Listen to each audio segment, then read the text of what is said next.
নিশ্চিত কবুল হবে। তো আমরা একটা কাজ করি, রমজানের আগে একটা শার্ট করি। প্রথম রমজান রহমতের ভাগ, কিসের ভাগ? প্রথম রমজানে এই দোয়া করি, আল্লাহ রমজান মাসের রোজাগুলি যেভাবে রাখলে তোমার দরবারে কবুল, সেইরকম রোজা রাখিও, তরাবিগুলি ভরাইও। আল্লাহ রমজান মাসে তুমি এতেকাফ করাইও।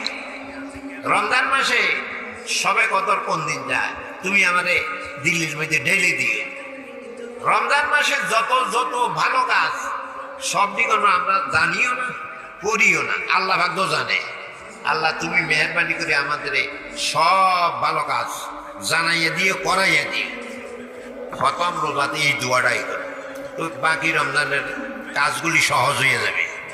আল্লাহ যেভাবে দোয়া করলে কবুল হয় সেই ভাবটা আমার অন্তরে দিয়ে দিও, অন্তরে দিয়ে। তো প্রথম